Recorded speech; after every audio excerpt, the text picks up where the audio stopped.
Bonjour à tous et bienvenue dans votre émission de voyage Escapade, l'émission qui vous donne toutes les clés pour comprendre et découvrir une destination en seulement quelques minutes. Aujourd'hui, on repart à Hong Kong où l'on n'en finit pas de découvrir sa diversité. Et dans ce numéro d'Escapade, on a choisi de s'intéresser à la scène culturelle et artistique hongkongaise qu'on connaît finalement assez peu. Pour en parler, nous recevons Christophe Megel, directeur de l'Office de tourisme de Hong Kong.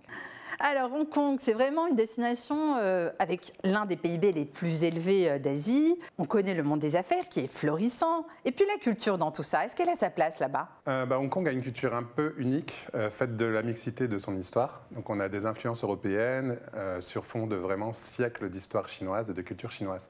Donc en termes d'art et de culture, on a des festivals traditionnels qui ont plusieurs centaines d'années.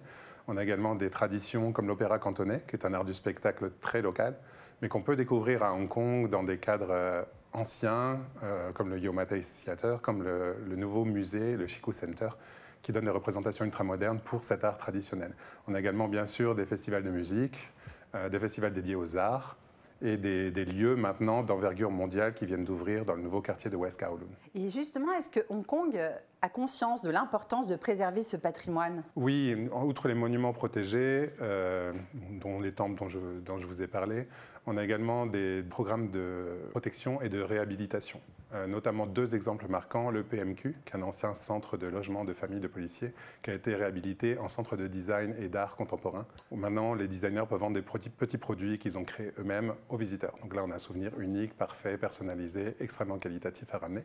Et à proximité même, vous avez Tai Kwun, qui est un ancien centre de police, commissariat, tribunal et même prison, du temps colonial britannique, qui a été complètement réhabilité en centre culturel, d'art de vie, avec musée d'art contemporain comme d'art plus ancien, des expositions, des restaurants purement locaux avec une touche vraiment ancienne Hong Kong, des tailleurs, et outre ça, des festivals traditionnels qui sont protégés en partie par l'UNESCO, comme la Fête des Petits Pains et la Danse du Dragon de Feu. Et quel monument, quel musée vous recommanderiez aussi aux voyageurs, des musées à ne pas manquer ? Oui, le premier à faire, c'est le musée d'histoire, parce qu'il retrace toute l'histoire de Hong Kong depuis la création géologique, donc là on parle de plusieurs millions d'années en arrière, à l'époque contemporaine. Donc on voit comment les Britanniques ont façonné le Hong Kong moderne, tout en gardant vraiment l'identité hongkongaise et chinoise de la destination. Et outre le musée d'histoire, vraiment recommandation d'aller dans le nouveau quartier culturel qui s'appelle le West Kowloon Cultural District, avec le musée M+, qui est un musée d'art contemporain visuel. Et juste à côté, à 5 minutes à pied, vous avez le Hong Kong Palace Museum, qui est un musée d'art traditionnel chinois, avec des œuvres prêtées par le musée du Palais de Pékin. Donc on connaît enfin Hong Kong pour ce qu'elle est vraiment une destination culturelle, en plus de la destination urbaine et naturelle. Oui. Comme beaucoup de grandes villes dans le monde, ils ont cette tendance street art, Hong Kong. Et tous les ans, on a un festival qui s'appelle Hong Kong Walls, qui est dédié au street art. On invite les plus grands artistes internationaux à dessiner leurs fresques sur les ruelles de Hong Kong. Donc on peut citer notamment Alex Croft, le Britannique, qui a fait des œuvres vraiment représentatives du street art hongkongais, des tonglo, d'anciens bâtiments chinois très colorés, sur une ruelle en pente. Extrêmement instagrammable, tous les influenceurs passent par là pour se prendre en photo. C'est très joli, c'est très coloré, c'est très emblématique, donc ça marche très bien. On a également une œuvre créée par une artiste hongkongaise qui s'appelle Bao, dans la ville côtière de Sai Kung, qui a aussi des petites ruelles. Il y en a un petit peu partout à Hong Kong. Vraiment un univers onirique, mêlant humanité très peu, mais surtout la nature, qui est exubérante et magnifique à Sai Kung, qui est représentée dans son œuvre. Et enfin, Cocorico, Elsa Jean de Dieu, qui est une street artiste française implantée à Hong Kong depuis des années, qui ne veut pas revenir en France pour l'instant en tout cas, parce qu'elle adore Hong Kong. Elle court dans la nature, elle est inspirée par la nature, elle fait des fresques inspirées par la nature et les très beaux sourires qui caractérisent son œuvre sur les murs de Hong Kong.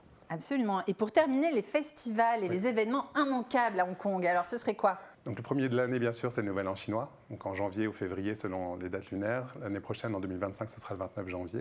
Donc là, on a une grande parade, on a des décorations sur toutes les habitations, des marchés aux fleurs, des prières bien sûr à faire dans les temples et un gros feu d'artifice, donc beaucoup de choses à faire. Ensuite, en mars, on a le mois des arts. Donc là, on est bien art et culture. On a vraiment des arts du spectacle qui sont représentés, comme les arts visuels, les arts des différentes galeries dans le festival Art Basel, comme à Bâle justement et à Miami. On l'a à Hong Kong et à Paris maintenant. On a le Art Central, l'autre festival du mois de mars. Ensuite, on a en mai l'un des festivals que je vous ai cité, la fête des petits pains de l'île de Cheung Chau, qui est préservée par l'UNESCO dans la liste du patrimoine immatériel. En juin, le festival des bateaux dragons dans les villages de pêcheurs et une course internationale dans la baie également. En juin également des festivals plus modernes de musique contemporaine. On a le Songkran Festival qui est initialement en Thaïlande Et ensuite, à la rentrée en septembre, on a la fête de la mi-automne. Donc là, on retourne au festival traditionnel avec la fête des lanternes, des parades d'enfants avec les lanternes, également la danse du dragon de feu qui est classée par l'UNESCO. Consultez juste notre calendrier événementiel pour ne rien rater. Voilà. Oui, merci beaucoup d'avoir été avec nous, Christophe. C'était un plaisir de vous recevoir. Et je vous rappelle qu'il y a Escapade Hong Kong qui est disponible toujours à télécharger sur le site d'Escapade et vous pouvez commander la version digitale. Merci de nous avoir suivis et à une prochaine fois avec Escapade.